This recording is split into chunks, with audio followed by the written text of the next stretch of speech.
Most gardeners assume that if a fruit tree is small enough for a container, it's automatically a good container choice. But that's where a lot of people lose years of growing space. Some dwarf fruit trees look perfect on a nursery tag, grow just fine in a pot, and still end up producing very little compared to what you expected. Meanwhile, a handful of overlooked varieties can deliver surprisingly heavy harvests, stay manageable for years, and make far better use of limited patio or balcony space. What's interesting is that the biggest container winners aren't always the trees most gardeners talk about. In fact, a few of the most productive dwarf fruit trees are often skipped because people assume they're too large, too difficult, or simply not suited to growing in pots. And one of the first examples completely changes how many gardeners think about container growing, because in this case the pot isn't just limiting the tree, it can actually help push the tree toward producing more fruit. So before you dedicate another container to a fruit tree that only looks good on the label, let's go through 15 dwarf fruit trees that most gardeners underestimate, starting with one that proves bigger isn't always worse when space is limited. 1. Dwarf fig. A lot of people walk past dwarf figs because they focus on what a mature fig tree can become in the ground. They picture a vigorous tree spreading well beyond the size of a patio container and assume it simply isn't a practical choice. What's surprising is that container growing can actually play to a fig's strengths. If you've ever seen a fig in a pot carrying more fruit than you expected from a relatively compact plant, there's a reason for it. Unlike many fruit trees that resent restricted roots, figs often respond differently. Moderate root restriction can reduce excessive leafy growth and encourage the tree to put more energy into producing fruit. That's a major shift in thinking. The container isn't always fighting the tree. In some cases, it's helping create conditions that favor fruit production. Of course, that doesn't mean every fig in every pot will become a heavy producer. Variety still matters. Full sun still matters. Letting the soil dry slightly between waterings is often more useful than constantly keeping the mix wet. But once gardeners understand that a container can become part of the fruiting strategy instead of merely a limitation, figs move into a completely different category. If your goal is maximum harvest from a limited footprint, a good dwarf fig deserves far more consideration than its reputation suggests. And once recurring harvests enter the picture, another container favorite starts looking even more valuable. 2. Dwarf Meyer lemon. Many container gardeners judge a fruit tree by the size of a single harvest. Meyer lemon changes that conversation, changes that.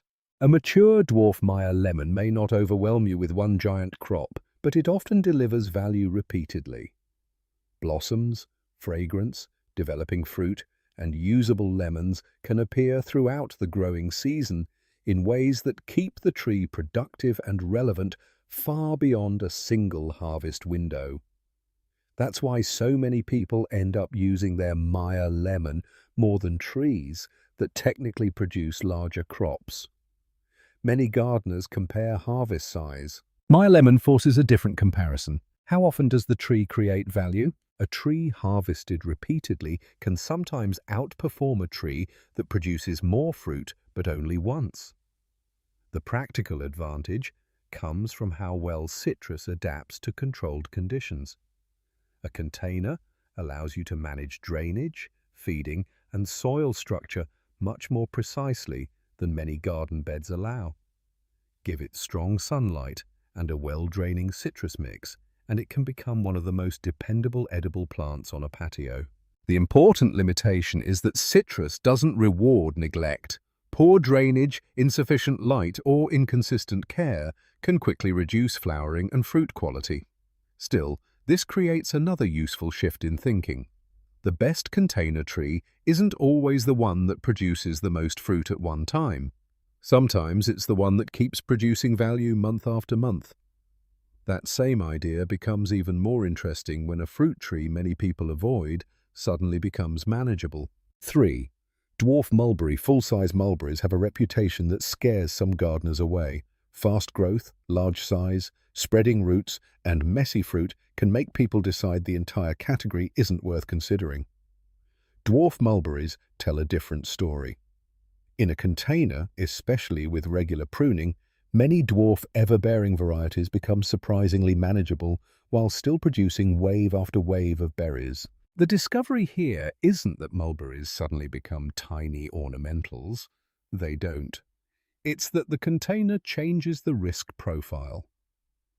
Many gardeners reject entire fruit categories because of experiences with the full-size version.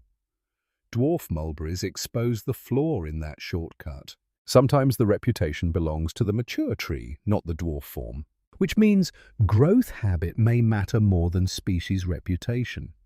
Instead of dealing with a large, permanent tree, you're managing a productive fruiting plant whose size remains under far greater control.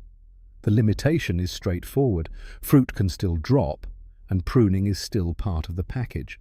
But if you've written off mulberries completely because of their full-size relatives, you may be overlooking one of the more productive berry options available for container growing. And some fruit trees benefit from containers in a completely different way, not through size control, but through soil control. 4. Dwarf blueberries often frustrate gardeners for a simple reason. The plant looks healthy enough, yet year after year the harvest never reaches expectations. Frequently the problem isn't the blueberry, it's the soil. Blueberries prefer acidic conditions, and many garden soils simply don't stay in that range consistently. Gardeners can spend years trying to adjust the ground while the plant continues to underperform. A container changes the equation. Instead of fighting existing soil, you're creating the root environment from the beginning. The acidic growing mix, moisture management, and overall root zone become far easier to control. This creates a genuine wait-a-minute moment. For some fruit trees, planting in the ground feels like the natural upgrade. For blueberries, container growing can actually become the smarter production system. Shallow roots also make many dwarf blueberry varieties especially comfortable in appropriately sized containers. The limitation is that the soil conditions still have to be maintained.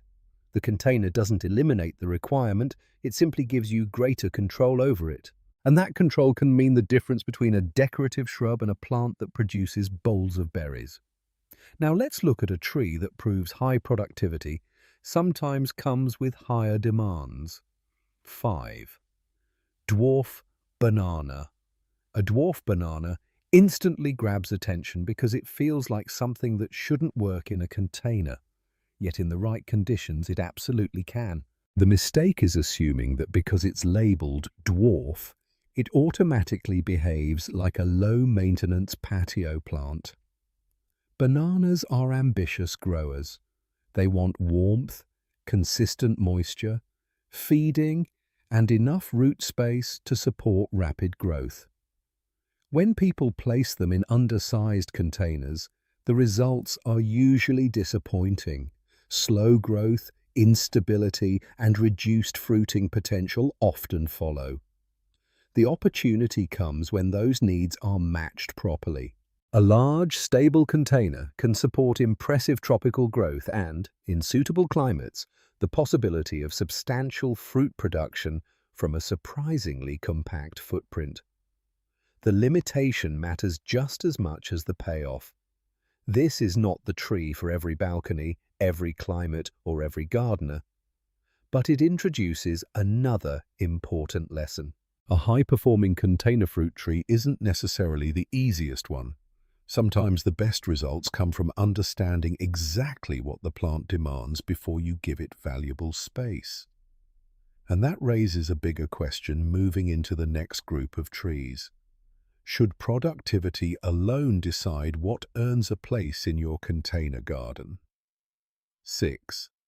Dwarf pomegranate. By this point, it's easy to assume that the most valuable container fruit trees are the ones that demand the most attention. Dwarf pomegranate challenges that idea. If you've ever had containers dry out during a hot week or worried about missing a watering session, pomegranates deserve a closer look. Compared with many fruit trees, they often tolerate dry conditions surprisingly well once established. That's important because most gardeners compare fruit trees by how much they can produce. Pomegranates introduce a different question. How much production survives real life? A tree capable of producing huge harvests sounds impressive on paper. But if missed watering, heat waves, or summer stress repeatedly reduce that harvest, the comparison changes. Suddenly, the most productive tree in theory may not be the most productive tree in practice. That's where dwarf pomegranates become interesting. They force a shift from theoretical production to dependable production. The other advantage is visual. Bright flowers arrive before the fruit, giving the tree value even when harvest season is still months away. The limitation is straightforward. Pomegranates still need strong sunlight to perform well, and a shaded patio can quickly reduce fruit production. The larger lesson here is that reliability matters, because a productive tree only creates value if it actually reaches harvest. And that idea becomes even more obvious when protecting the harvest itself becomes part of the equation. 7. Dwarf bush cherry. Many gardeners focus on how much fruit a tree can produce. Fewer stop to ask how much of that fruit they'll actually keep. Cherries are a perfect example. Anyone who has grown cherries knows how quickly birds can discover a ripening crop. On a large tree, covering the canopy can become difficult, expensive, or impractical. By the time harvest arrives, a significant portion may already belong to local wildlife. A dwarf bush cherry changes that equation. Because the plant remains compact, protecting the fruit becomes dramatically easier. Netting takes less effort. Harvesting requires less climbing and less guesswork. More of the crop ends up in your kitchen instead of disappearing a few days before picking. That's the hidden advantage. Container success isn't just about fruit production, it's about harvest retention. This is a meaningful shift in how many people evaluate fruit trees. A tree producing 50 pounds of fruit doesn't necessarily outperform one producing 30 if most of the larger crop is lost before harvest. The limitation is that cherry selection matters.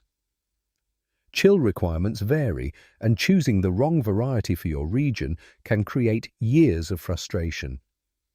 But once gardeners begin evaluating harvest reliability instead of raw production, certain dwarf cherries suddenly become far more attractive.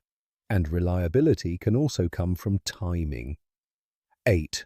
Kumquat. One reason kumquats remain underestimated is that people often compare them to larger citrus trees. That comparison misses their biggest strength. Kumquats frequently provide fruit during periods when many other container plants are slowing down. When harvest windows are staggered across the year, a small tree can become far more valuable than its size suggests. There's also a practical bonus. Unlike many citrus fruits, the peel is commonly enjoyed along with the fruit itself, creating a different eating experience and making the harvest feel more versatile. For container gardeners, the tree's naturally compact habit is often just as important as the fruit. The limitation is climate. While kumquats are generally tougher than some citrus relatives, winter protection may still be necessary depending on location. Most gardeners compare harvest size. Kumquats force you to compare harvest timing. Because a medium harvest arriving when nothing else is producing can become more valuable than a larger harvest arriving during peak season. That's a subtle difference, but it changes how container space should be evaluated. A tree doesn't compete only against other trees, it competes against empty harvest months.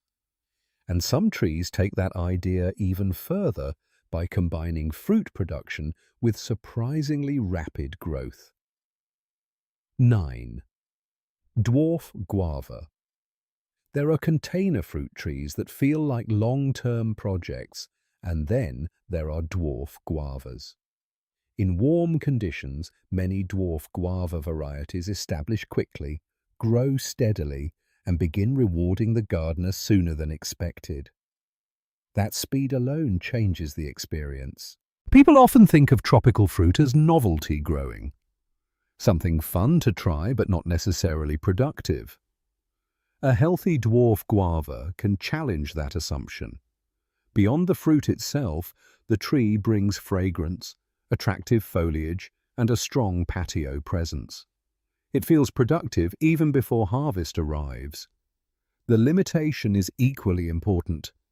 Without enough heat and sunlight, much of that potential disappears. So this isn't automatically the right choice for every container garden. But for growers in suitable climates, guava reveals something many gardeners underestimate. Time has value. Many container fruit trees ask for years before they justify the space they occupy. Guava changes that timeline, and every season spent waiting is a season that container could have been producing something else. The tree isn't just producing fruit sooner, it's proving whether the container investment was worthwhile much earlier, which leads directly into one of the most expensive mistakes container gardeners make. 10. Dwarf apple. A dwarf apple tree can look healthy for years while quietly disappointing its owner. That's what makes apples different from many of the trees we've discussed so far. When a fig struggles, the signs are often obvious. When a citrus tree lacks light, growth frequently reflects the problem. Apples can be more deceptive. The leaves may look healthy, the tree may grow well, everything appears to be working. Yet meaningful harvests never arrive. Many times the issue isn't care, it's selection. This is where a lot of container gardeners lose time. They choose a variety without considering chill requirements. They assume pollination will happen automatically. They purchase a tree because it looks compact and attractive in a nursery container. Years later, they're still waiting for the harvest they expected. That creates one of the most important decision shifts in this video. Container success isn't only about finding a tree that fits the pot. It's about finding a tree that fits the climate, the growing conditions, and the biological requirements needed to produce fruit. The right dwarf apple can be an excellent container tree. The wrong one can consume valuable space for years while delivering very little in return. And once that reality becomes clear, a bigger pattern starts emerging. The trees that deserve priority aren't necessarily the smallest, the most popular, or even the easiest. They're the ones that consistently earn the space they're given. Midpoint reset. At this point, a pattern should be starting to appear. The best container fruit trees aren't automatically the smallest trees. They're not always the most popular trees, and they're definitely not always the trees producing the largest fruit. What matters is how the tree behaves inside a container. Some trees become more productive because the container helps control growth. Some benefit because the root environment becomes easier to manage. Others earn their place because they produce reliably, tolerate mistakes, or provide harvests during times when other plants offer very little. That's a different way of thinking about container gardening. At the beginning of this video, the question was, which dwarf fruit trees grow well in containers? But that question is already becoming incomplete, because we've now seen trees succeed for completely different reasons. Some win because of root behavior. Some win because of reliability. Some win because of harvest timing. Some win because of faster return. So the real question is no longer, can it grow in a container? The real question is, what is this container buying me? Because every container represents space, time, watering effort, fertilizer, and patience. And the trees we're about to look at become especially interesting when that space starts feeling limited. 11. Dwarf nectarine. One of the strongest assumptions in fruit growing is that small trees must produce small fruit. Dwarf nectarines challenge that immediately. Many compact nectarine varieties remain surprisingly manageable while still producing fruit that looks much closer to what people expect from full-size orchard trees. That's an important distinction. The goal isn't simply owning a smaller tree. The goal is preserving fruit quality while reducing the space required to produce it. This creates a completely different decision calculation. A container doesn't have to mean accepting miniature harvests. In some cases, it simply means concentrating production into a smaller footprint. The catch is consistency. Nectarines are less forgiving during critical fruit development periods. Inconsistent watering can reduce quality, increase fruit drop, or weaken the overall harvest.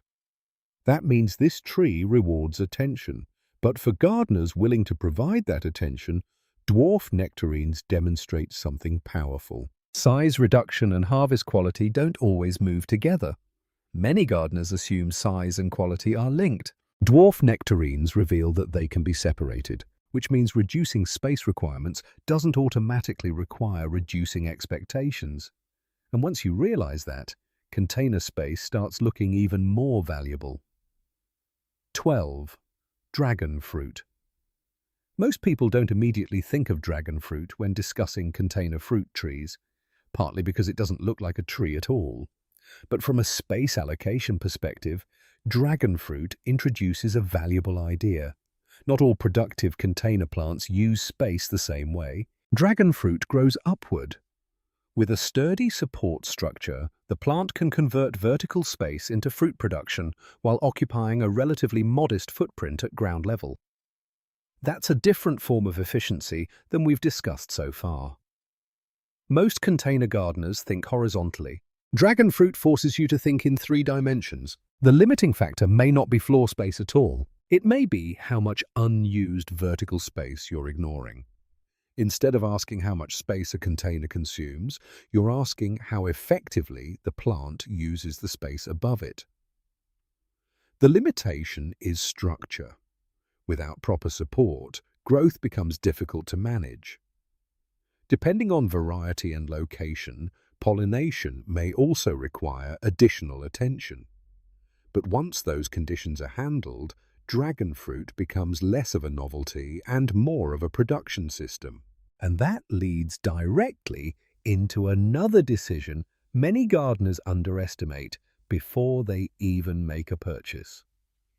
13. Dwarf mango. A surprising number of container mango disappointments begin before the tree ever reaches the patio. The problem isn't care. The problem is selection. Many people hear mango and assume any young mango tree can eventually become a successful container plant. Unfortunately, that's not always true. A seed-grown mango may become far larger than expected and increasingly difficult to manage in a container. That's why compact grafted varieties matter so much. Choosing the correct tree at the beginning can save years of frustration later. This is one of the clearest examples of a hidden cost in container gardening. The wrong variety doesn't just reduce harvest potential, it can consume valuable space while creating ongoing maintenance challenges. The right dwarf mango, however, can deliver exactly what many gardeners hope for: manageable growth, tropical fruit, and long-term container viability. The lesson here extends beyond mangoes. Sometimes the most important decision isn't how you grow the tree, it's which tree you choose in the first place. 14. Dwarf papaya. If speed is the priority, dwarf papaya deserves attention. Many fruit trees ask for years of patience before meaningful harvests arrive. Papaya often operates on a different timeline.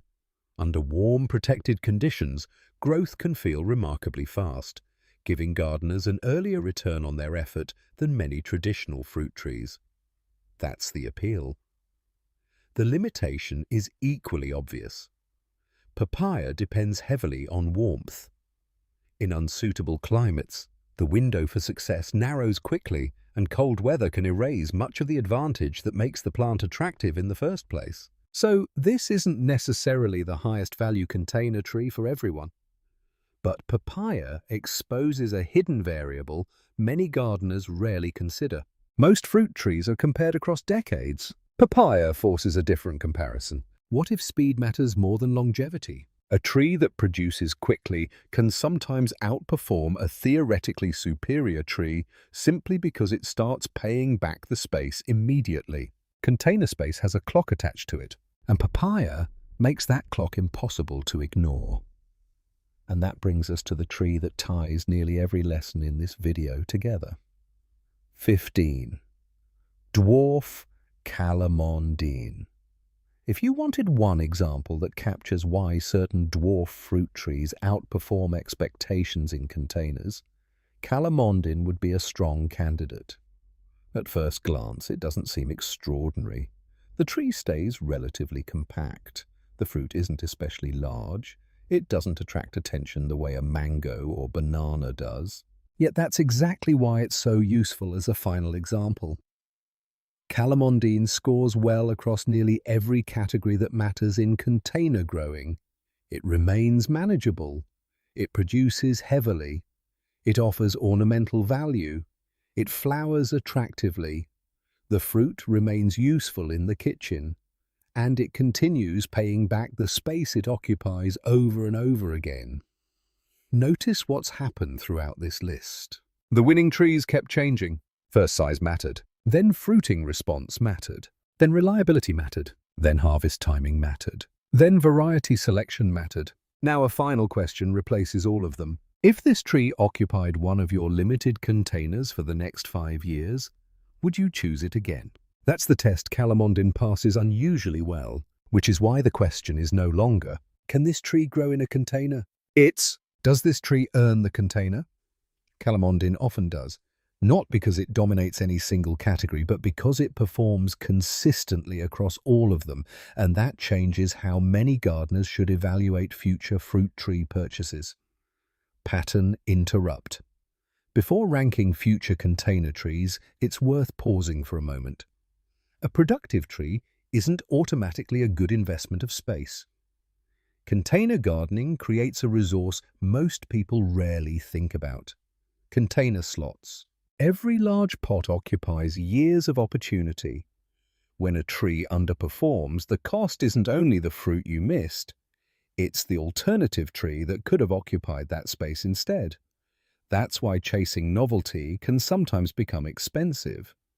A tree may be unusual, interesting, or visually impressive, while still delivering less long-term value than a compact, dependable producer.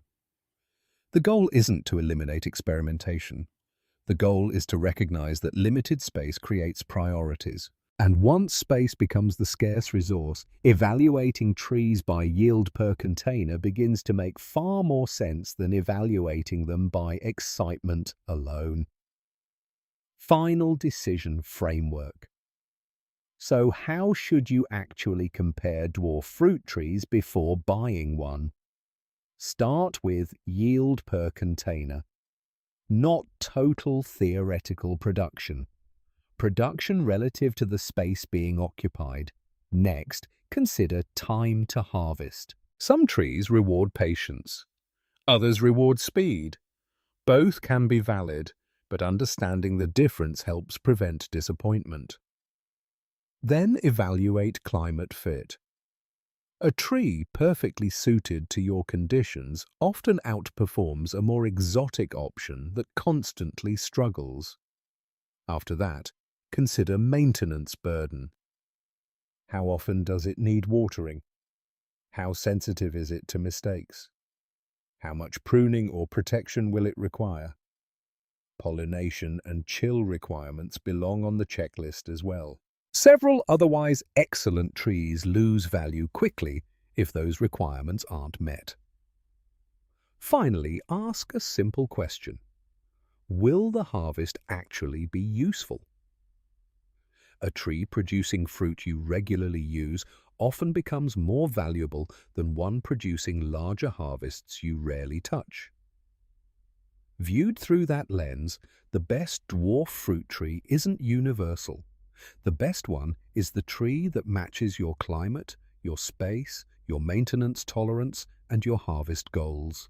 Ending. When most people begin container fruit gardening, they focus on size. The smaller the tree, the better the choice seems to be. But the trees in this video reveal a different pattern. The strongest performers aren't necessarily the smallest. They're the trees whose biology, harvest habits, and growth behavior align with container conditions. Once that pattern becomes visible, the decision changes. Instead of asking which fruit tree you like most, you start asking which tree can justify occupying that container year after year. And that's where many underestimated dwarf fruit trees gain their advantage. Not because they're perfect, not because they produce the biggest harvests, but because they turn limited space into reliable production more effectively than people expect. If there's one takeaway from this list, it's that a container isn't just a limitation. For the right tree, it can become an asset. And sometimes the most productive harvests come from the trees that almost didn't make the shortlist.